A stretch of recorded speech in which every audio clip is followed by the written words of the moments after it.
welcome back to the 715 podcast, everybody. Thank you so much for joining in again. Today it's just Jackson and I.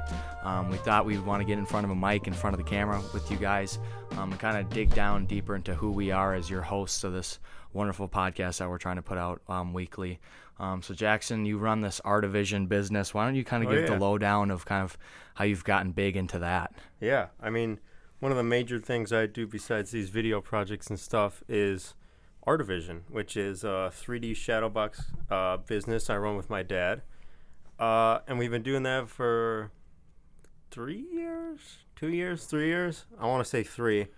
But it's been a weird experience because not a lot of people my age are running businesses where they're leaving school kind of, you know, once a month to go to whatever city to a trade show and start vending their stuff. Yeah, exactly. That's what I think is kind of cool, too. You're getting really deep into the business with your dad too, and that's kind of like a cool bonding experience, I'm guessing. Sure. And you do those trade shows, which we just had Justin Orr on, so you're already connecting. And so with the Artivision projects and those shadow boxes, can you kind of explain what those are and kind of how those projects go down? Yeah, I mean, what the actual product is 4 layers of acrylic that we have digitally printed on a place 15 miles from here or so we keep it local. Nice. And then we have some vinyl wrapped MDF frames made on another place close to here. And then most of my job is taking those 2 materials and building that whole thing and cleaning those panels, making sure everything is up to date. And then we will package them and send them out to people who order them on the website, or we get them ready for trade shows where we sell them in person, or just a bunch of people walking around and they find stuff that's interesting. And Yeah. And unfortunately, those trade shows aren't running right now because of COVID and everything like that. So online orders are probably the only way to go right now. Yeah, that's cool. I always thought that was interesting with Jackson kind of balancing between the work with Artivision, the school, and then these projects that we get to do. So Jackson, kind of what you want to go down and do and study is like that videography type of deal, right? So, so then once you get a videography degree, what do you know kind of what the path would look for you? It depends kind of where you want to go. Okay. Because you can either go the commercial route, which would be like you find like a company. Most companies these days hire videographers because most companies have a social media channel that they make videos for. So you can either go that route with a company, or you could do more of like the YouTube stuff if you want to do like freelance for a larger like producer on YouTube. Or you could go into the cinema scene, which is obviously the big one, and it's a very different kind of journey compared to. I can imagine that's probably the most competitive one too. A lot of people want to go and kind of be behind the scenes of the big movies that people are producing nowadays, and that's really cool, man. And so how is the kind of shooting the Spencer Douglas music videos or the AMC podcast or now this podcast, how's that kind of, because you have to build up a resume, I'm guessing, to apply to these schools. So do you send in those kind of videos towards the Chicago's or UCLA's? I mean, what most of those schools actually do is they don't do video submissions. They do like written submissions where you have to write about your experiences previously with video. It's kind of a weird workaround.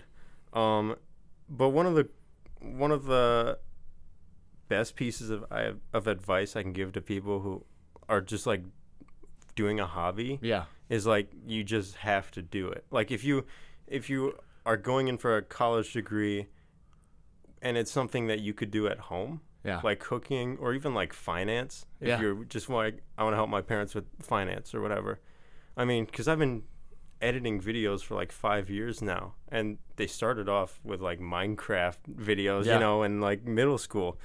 But it's like one of the most important things you can do is just build up those hours of practice and kind of basic understanding. Because if I like started editing videos right now and I want to go to college in a year, I'm not going to get as good as I would. And film is kind of one of those weird industries where you can go to film school and come out and you can still be terrible and you won't get hired anywhere. It's just one of those things you have to practice at, and I mean, it's something you got to enjoy too. Yeah, and you definitely enjoy it, right? It's not, I mean, Jackson does all the editing, he sets up all the cameras for all this. I don't do anything, and he hasn't said a word. I told him if he needs any help with anything, let me know, and he hasn't. So I'm guessing he enjoys it, and it's been cool to work with Jackson, and we're so excited to keep producing these podcasts for you guys and getting out in front of cameras and mics. And so what's lined up for new video ideas for you besides the podcast? We got a big one coming with Spencer. We're doing another video. We're shooting that tomorrow, but it might be raining, so we'll kind of play it by ear. But that'll be a cool one. And that's kind of the one.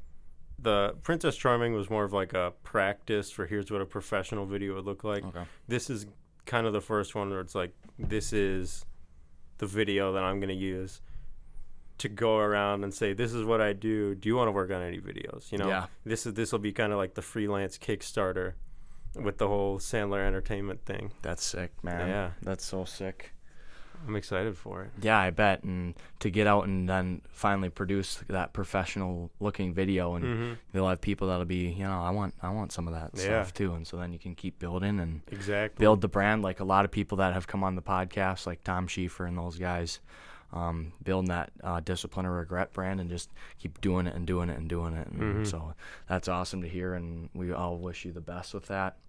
But as far as quarantine goes with everything, kind of getting locked up and not being able to go out and record videos or record podcasts, or AMC just totally stopped. You think that's going to have a huge effect on you or not really? Because do you think those 6 months would have been kind of a nice jump start? Like, do you think you could have put that video out earlier that you're shooting tomorrow? Probably videos like that, yeah. I mean, but it was also an important point of reflection because for people who don't know, me, Gage Bosher, and Carson Windeshausen and you, we were doing a group called Average Men's Club. And they were kind of, they were sillier videos where we were kind of doing whatever we wanted. And that was where, I mean, you can look at the first videos and kind of the last ones and see how the editing got so much better. Yeah.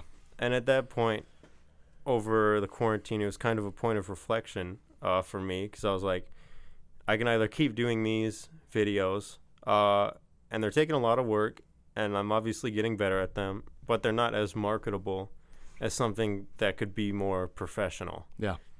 So I think this whole quarantine thing has been an important kind of series of events to just think about what you want to do and what you've done so far, and kind of compare those and see, what you have to do in the future to figure everything out. Good reflection time, because you have the time to actually think about stuff like that. With school coming back, and we're only there 2 days a week now, that's going to be another just extra time that we'll have to do different stuff like that and dig deeper. And so we got to really try to take the best opportunities we can with the time that will be given. Another thing that you can talk a lot about is kind of the sports season that got pushed to the spring. Yeah. Which I know when you were talking to Coach Diaz in episode 5 or 6. Yeah. Those ones. Both of you guys were mentioning how you thought it should be moved to the spring before kind of any of this stuff was announced. Yeah. Yeah, we could have predicted it, you could say. With the spring thing, it's weird. I don't know if you've heard right now, but there's a couple families from Regis, North Eau Claire, Altoona, because we're all part of the Eau Claire County, and they're setting up a lawsuit right now. Really? With the county to kind of loosen some of the restrictions that they have. Wow. I believe the number is 0 to get to that final stage where we could play the fall sports, and obviously that's not super realistic to have 0 cases, because when have we ever had 0 flu cases or 0 strep throat cases or anything like that? So there was a lot of action going on towards that lawsuit, and so as far as public schools, I don't see it changing anything for the fall. But Regis might be able to play in the fall and play in the county, because right now they wouldn't be able to even play in Eau Claire County. Who would they be playing against? Because I thought it was the WIAA. Yep, so the WIAA came out with a statement that said, depending on your county and your district, you can either decide to play in the fall or in the spring. And so what ended up happening was Eau Claire schools pulled out the 3 days after that statement came out, just because with the county it didn't look very, very hot. We were a high risk area.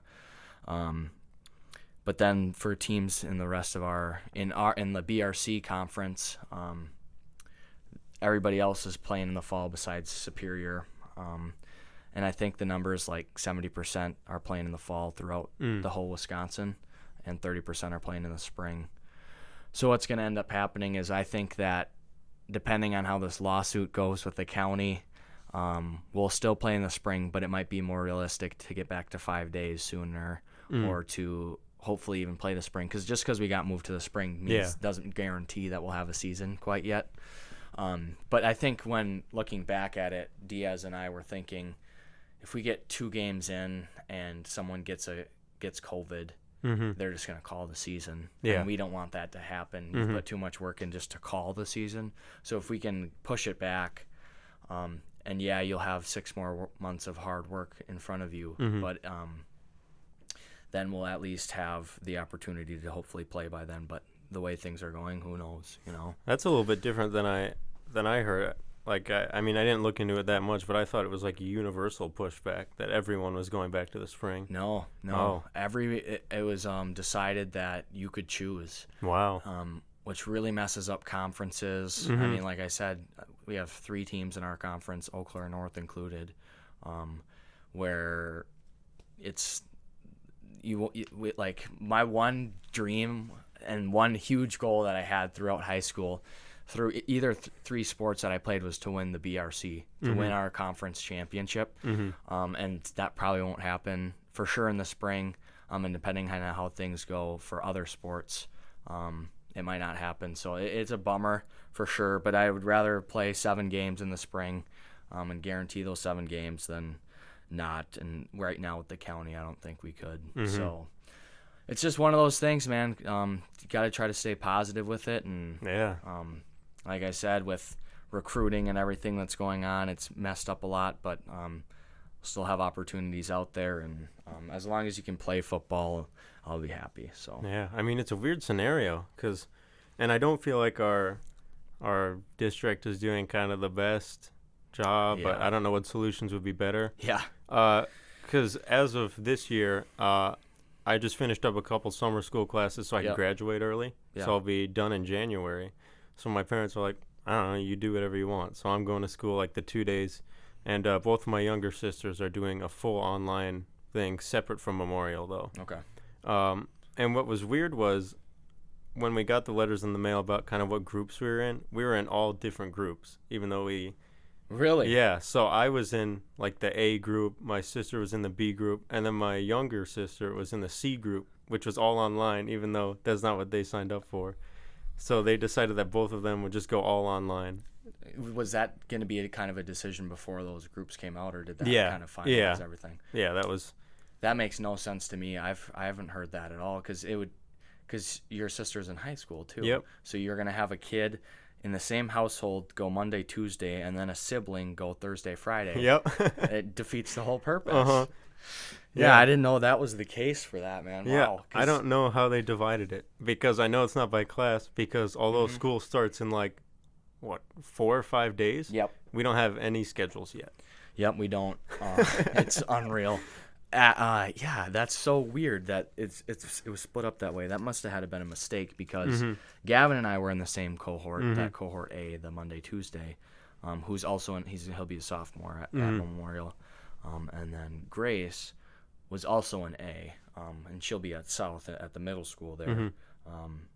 But yeah, I don't get it. And for kids like Marco and Lucas Ebling, whose mom is going to be there 4 days a week, why does it make sense that they only go 2 days? Because they're going to be in contact with everybody else that he'll be in contact with. So it's just a hard deal to try to get past by and try to think of. But you'd think that they'd have enough time to try to figure something out. And they are figuring stuff out.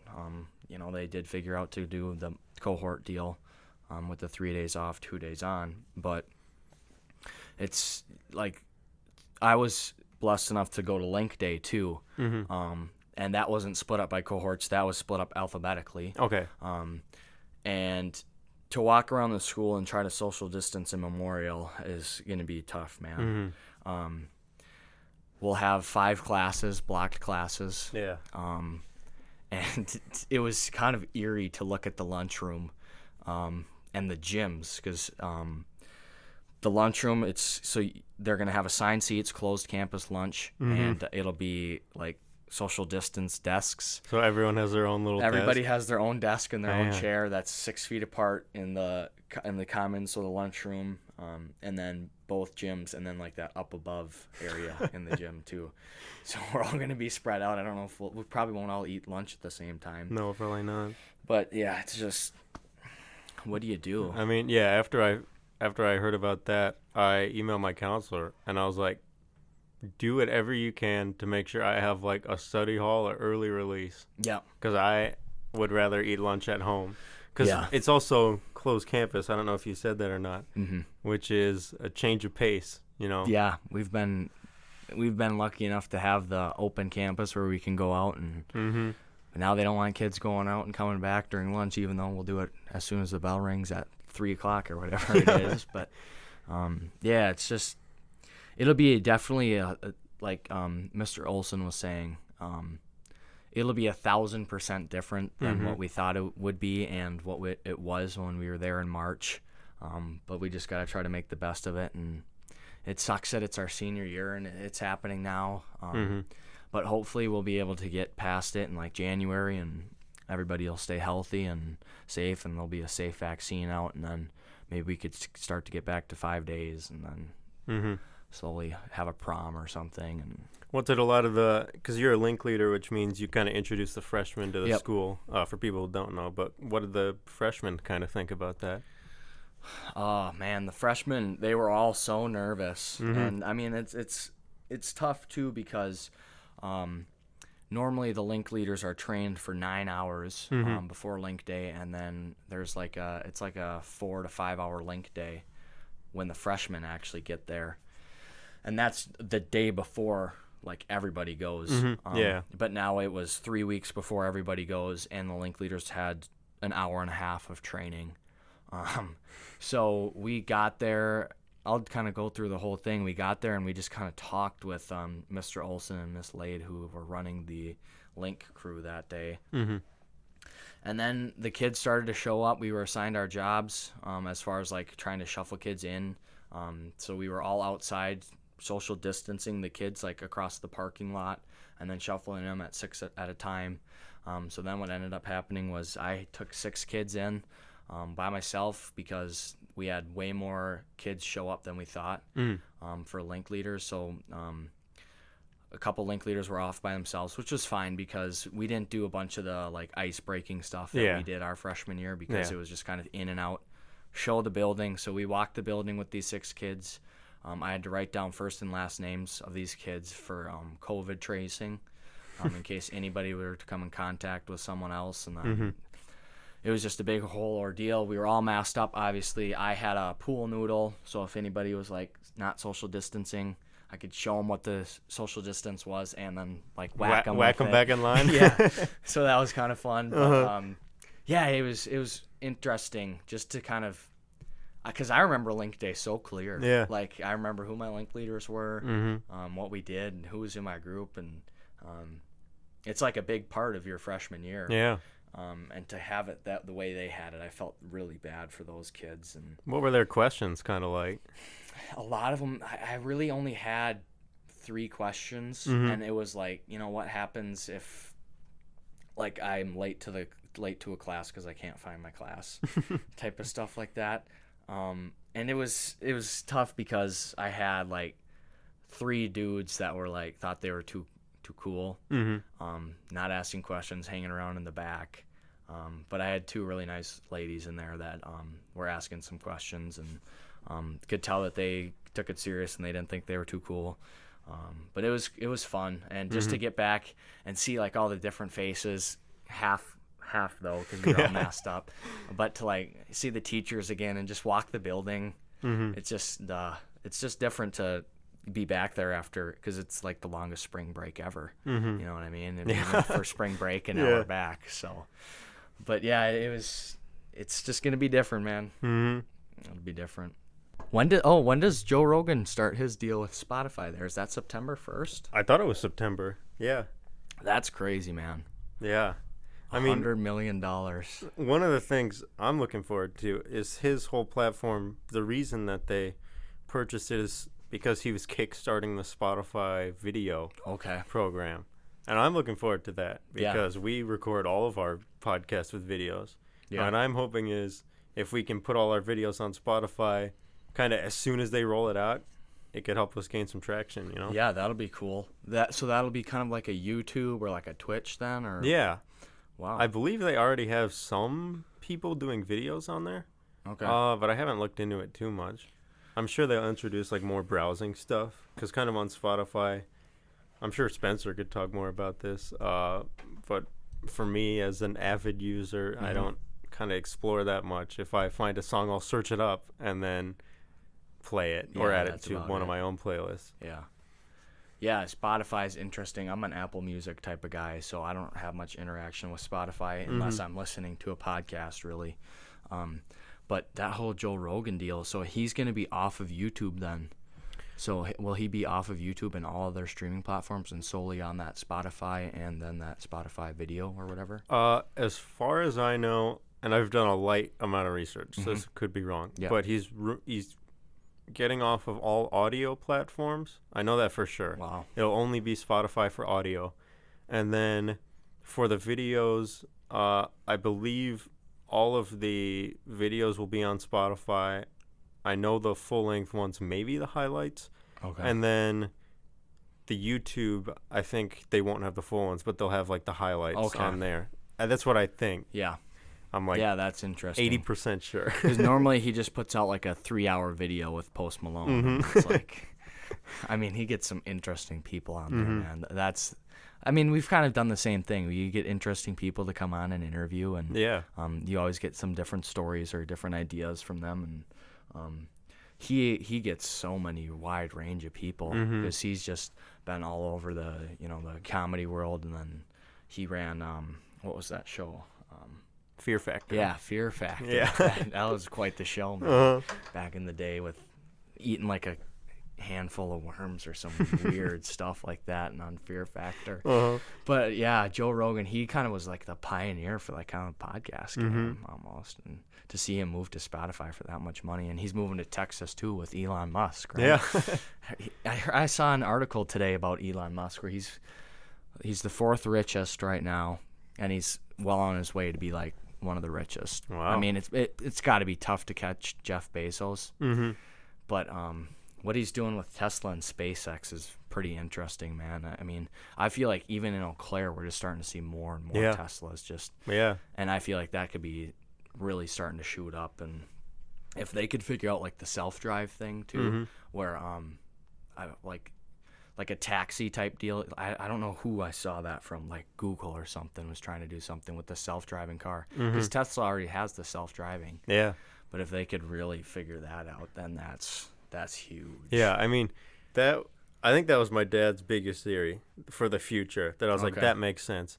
Is he was like, they'll never kind of replace roads. Maybe they'll replace it with something better. But I think they'll always kind of use like the car outline. So his thought is there's going to be self-driving like 18-wheelers. Okay. And that'll get rid of a lot of jobs, but that'll make it a lot more efficient. And he was like, wow. He was like, within 100 years, I don't think anyone will own a car. Because if they're all self-driving, you could just like dial it up on your device. It could swing to your house. You hop in the car. It drives you somewhere, and then you hop out. Yeah. I mean, but even in this quarantine, it kind of proves that you don't need to leave your house for anything. Yeah. At all. Because even my family, the first, I don't know, 2 weeks we didn't leave because we bought groceries. 2 weeks, bought groceries, like 2 more weeks. And in bigger cities, because Eau Claire has what, 70,000 people in it? Yeah, I think the board says 70,000, but it's, I mean, like, area around is probably close to 100. But like a lot of those bigger cities, you can do Amazon one-day delivery groceries, and you can get all your groceries without leaving your house.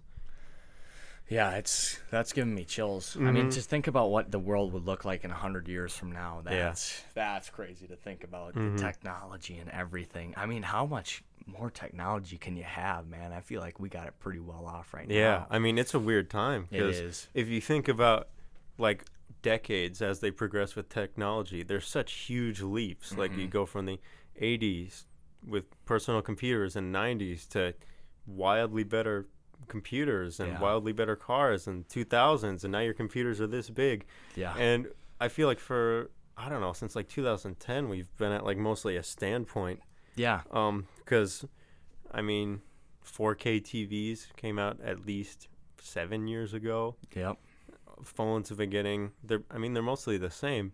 Yeah. I feel like in my mind there's got to be like a key to unlocking, quote unquote, the next kind of stages of technology. I mean, big changes will probably come soon, but yeah, I mean, it'd be interesting to see all the different research facilities and everything that's trying to get that new piece of technology that'll just pioneer the way for a lot of other things. But I mean, yeah, like you said, the last like 5 years, I don't think like I've remembered anything that's just been like, whoa, that's gonna change the game. Like maybe 5G, but like who uses? I mean, you don't really realize that you're on 5G. It's just a little bit faster, you know. But man, if I had to think of one thing that really interested me that I heard when I was pretty young was like they were developing like a fabric that was kind of like a screen, and it would like it had like LEDs that were like woven into the fabric, and you could like just change like either like the color of your shirt, like the print of your shirt. And I thought that'd be kind of cool, and I haven't really seen that yet, but that's probably got to be so expensive. Yeah. Buy a $500 shirt or something like that full of LEDs. But yeah, I don't know. With technology, it's one of those things too where if you do one thing, somebody's going to change it a little bit and make it a little bit better, so you won't get like the credit that you like deserve or should have gotten. So just stealing ideas left and right are people nowadays, but gotta prep for that kind of stuff, I guess. So what were I don't know if we've talked about this or not, but what were your big quarantine activities? Man, quarantine was so weird for me because I'm so used to just being so active and which I still was. I still would walk to the park or bike to the park and get a good workout in, but we built the gym with a bunch of weights. I did play a lot of video games during quarantine, I'm not going to lie, which was fun. But what I did, I grew a beard. I grew a pretty big beard. Shaved a mohawk into my head and did a bunch of different weird stuff with that. Colored it blonde with Sunbum products and this and that. But as far as projects, I mean, I didn't really do much, man. I just tried to do my schoolwork and work out, play video games, and slept. That's basically all I did. Because, I mean, spring is such a fun season, too. Yeah. I love baseball so much, and it's just a different change of pace. And like the excitement towards the end of the year and graduation. And I had a lot of friends in the senior class that I would have loved to go to, grad parties with, and they still had them, but I just didn't get around to go. But like it would have been the first graduation ceremony I probably would have ever gone to, especially for MHS too. But yeah, it was just I made a MHS championship belt, and I don't know if we picked it up earlier, but like the Link Day was like the first time I've used it.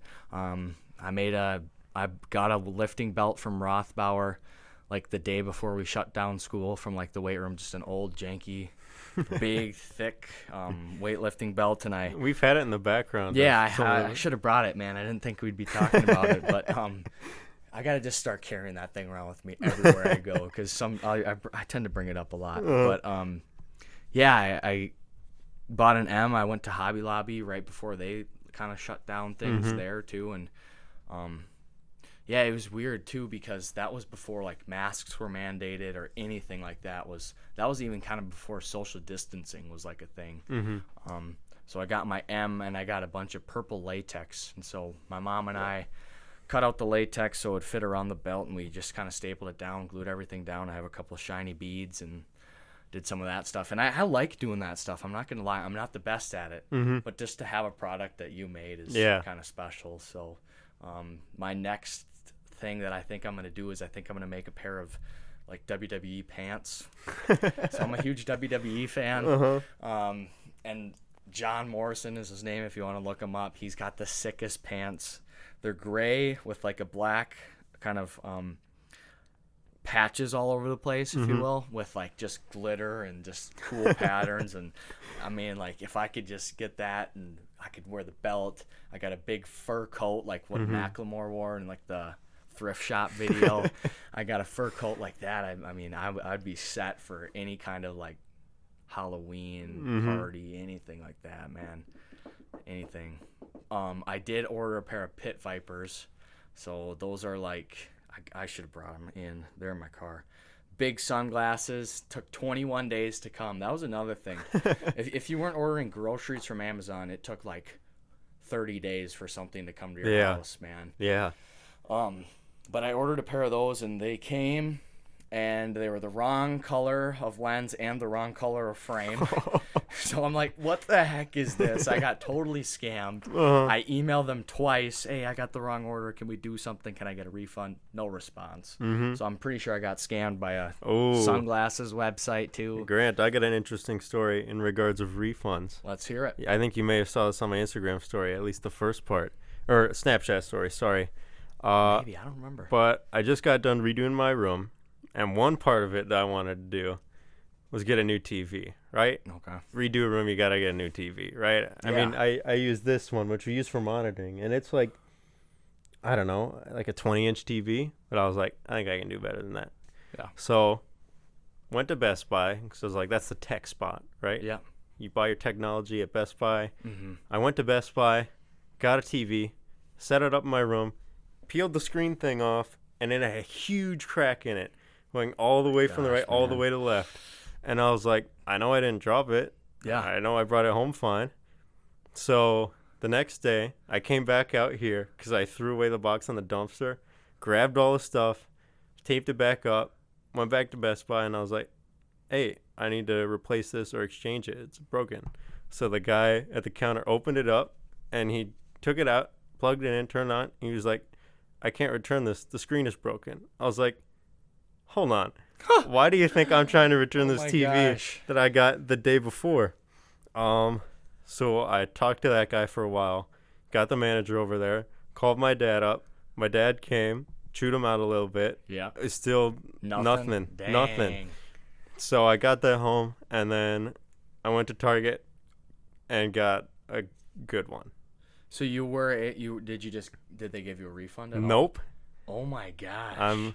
I mean, the good thing is I lost $300, which in the TV world isn't that much. Yeah. But you gotta crack it, and does it work okay? Nope. It doesn't even work. No, because it's all black, and you can just see like white lines around the cracks. Oh my god, dude. So. That's trash. Yeah.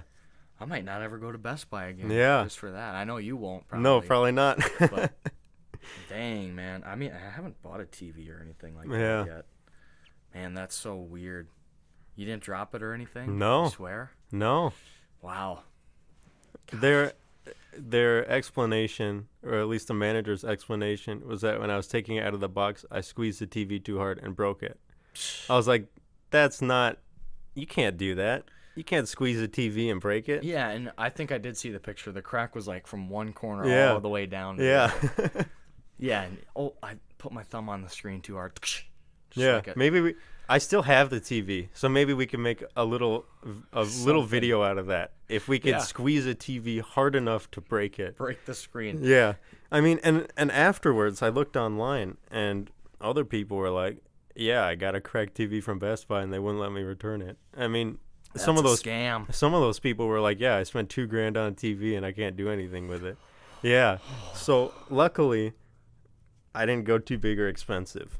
But that's trash, dude. Yeah. I think if I were to get a TV, I would want them to just you can come to the house, you can deliver it. I don't want to do anything with that because if that were to happen, you were carrying it too hard. Yeah. Get out of here, man. Then you do it. Yeah, I think. And then when it's broken, then I'll get a new TV and sue you guys for breaking my TV. Yeah, I think at that point, if you're buying a $2,000 TV, you spend the extra $100 for them to come and set it up. For sure. That's too big of a risk. Man. The new TV, though. So you were able to get a TV from Target for like the same price? It was a little cheaper. Nice. Yeah. Oh, yesterday I went to Willow River State Park.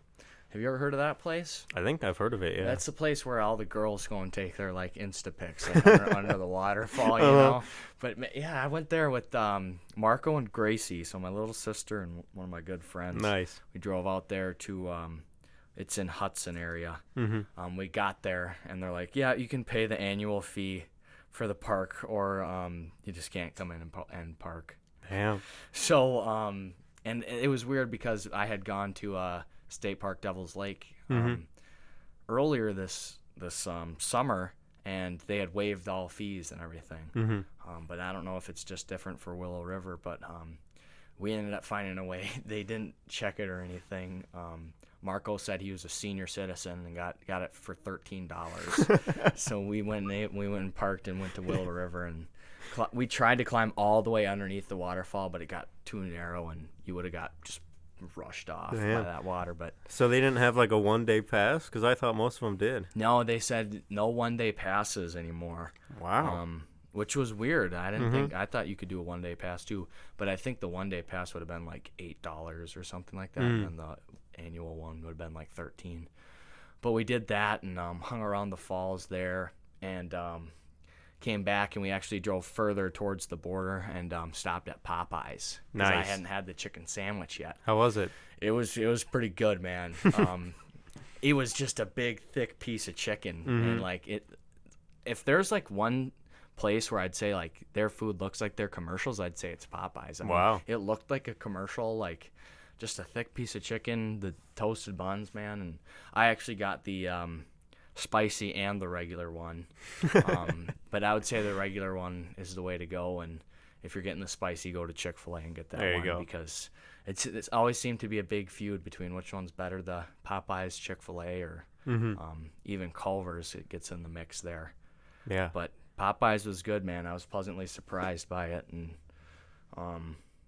we went to visit in St. Thomas the day before, and I had it then too. So I had back-to-back 4 chicken sandwiches because I got the spicy and the regular both days. But yeah, experienced the Popeyes. Have you had it yet? No. Have you had Chick-fil-A though? Yeah. Okay. Yeah, I mean, it's different than Chick-fil-A. I would actually say it's less greasy than Chick-fil-A, which really surprised me because Chick-fil-A is usually pretty clean and stuff. But there was like no grease on it, and just the chicken and the sandwich, man. I saw something on Instagram. You know how people do the like most popular stuff in each state? Yeah. I saw one that was like most popular fast food restaurant in each state, and and Wisconsin was labeled as Chick-fil-A. And I was like, I know this isn't right. That's not right. Because I don't even know if we have a Chick-fil-A in Wisconsin. We do. Really? Yep. There's some down south. Oh, and there's like for sure some. the Milwaukee area. There's Madison. 3 in Madison, I think. But I know for sure it's not the most popular restaurant in Wisconsin. Culver's. Man. Yeah, without a doubt. I mean, it's called the Wisconsin. What do they call it? Wisconsin cheese curds, and they have a burger called like the Wisconsin cheddar burger. I mean, that's because they're based out of Wisconsin, right? Yeah, I think it started in Wisconsin, and I think they're all over. Maybe they're not nationwide yet. I think they are. They are mostly because my grandma, who lives in Florida, she used to come up a lot more often, and when she was doing that, we'd always get Culver's. Yeah. And it's so she recently got one in Ocala, where she's living. Wow. Yeah. And I say recently, maybe like a couple of years ago, but yeah. Yeah, I'd say, man, and that was the most popular thing or the most popular restaurant? Restaurant. Okay. In Wisconsin. And I was like, no, that's not right. And a lot of people were from a lot of different areas were saying, yeah, this isn't right. And the big one was in California. It was labeled as Cane's.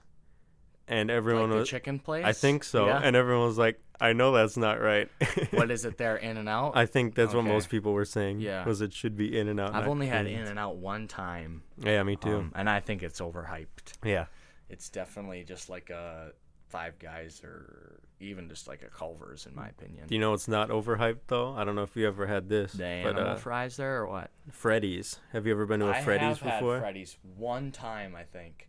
That's good, and no one talks about it. It's the steak burgers and they have custard there, right? Yep. Yeah, it's kind of like a Culver's too. Mm-hmm. Do they have the super thin fries, or is that like Shake Shack? No, they have the super thin fries. Okay. Yeah. Yeah, that place is pretty dang good, man. Yeah, it's one of my dad's favorites whenever we're... And those are down south too, right? Mm-hmm. I think the closest one to us is... I think there's one in Illinois. Yeah, Illinois or Indiana. Mm-hmm. I think I went to one in Indiana. Yeah, with all those baseball tournaments that I used to go to, man, it was always like a Steak and Shake we would try to hit up. And we try to hit up a Sonic usually. Yeah. And then Cracker Barrel too. Nice. Cracker Barrel is where it's at when you can just fill up, man. I remember Vincent's order was chicken and dumplings with the side of dumplings and dumplings. And he would just throw it on. It's like, that's a lot of flour to intake right there. But that was his order. And I've had the chicken and dumplings there. It's good, but that's a lot of dumplings. Yeah, that's triple dumplings. Dumplings. Damn. Man. But yeah. Home style cooking from Cracker Barrel, and then they always have those little fireball candies too, which I've talked about, and always loaded up on those things too with that. But yeah, so what to expect out of the 715 coming into the month of September, man? So when did we release the first one? Was that back in May? Oh, it was way later than that. Oh, it was? Because we've been doing close to one a week, and I want to say we missed a couple weeks, so 2.5 months ago maybe. Okay. June, I think. Okay. It was close to June. But yeah, we have, what is it? It was 8? Yeah, we got 8 in the book so far. We got 8. I'm pretty sure I've heard this before, but the average run for a podcast is 7 episodes. So we made it past that. We made it past the average. That's good. Well, we made it past I only did 4 on Pine, and we did 3 on we did 4 on Average Men's Club. Yeah. Who knows? We might do more there too. But yeah. I'm definitely done with Pine. So yeah, I'm glad that we've made it past that little threshold, and we'll continue to carry that over. But as far as what we're going to try to be doing is we'll try to be kind of doing the same thing that we've been doing, getting different people on, interviewing them, talking the breeze, just doing whatever with them, kind of depending on what they want to do. And I've had people come and hit me up and have video ideas and podcast ideas for that too. So definitely, if you want to come on, hit us up. If you got a good idea, we definitely have open eyes and ears for what you would want to do. We're always trying to get new and interesting people on the 715 podcast to enlighten us with different ideas like that. So for sure. Yeah. For sure. I mean, but otherwise, we'll try to keep sticking with the 2 a week. Actually, how we record the podcast is that kind of sounded confusing, but we record the podcast with usually just in segments. So we'll take a day and we'll invite the people in, and we have 2 people, so we'll record back-to-back podcasts. Yeah, that's why you usually see like 2 episodes in a row where we're in the same clothes. Yeah. So like we've released ones that are like 2 weeks later than the other ones, and we're in the same clothes. But that's because we record them in bulk, if you will, when it's not really bulk, it's just one other one. But we record those, and then Jackson edits them and has the release date at like a 10 a.m. time slot, and then we just kind of keep doing that over and over, and we'll just keep trying to do that for you guys and keep trying to push out content and keep new people on, like I said. So. Yeah, I mean, one of the other things I've been looking into, and this is, of course, audience input. If this is something you would want, then please let us know. Or if you're like, no, stick to what you're doing. But a lot of people who are doing podcasts like we are doing like Patreons, where they'll release like extended episodes or like episodes early. Yeah. And of course, that's something we would only do if people actually wanted, to do something like that. And I think it could be, a cool opportunity to explore. Yeah, that would. There's a lot of different stuff that you can do, man. And you're such a talented editor too, where we could do a lot of different stuff with how we release things and kind of the format of which we do it. And it sounds like we'll be here for a little bit at this kind of location with the background and stuff like that. So, expect a lot out of the 715 podcast.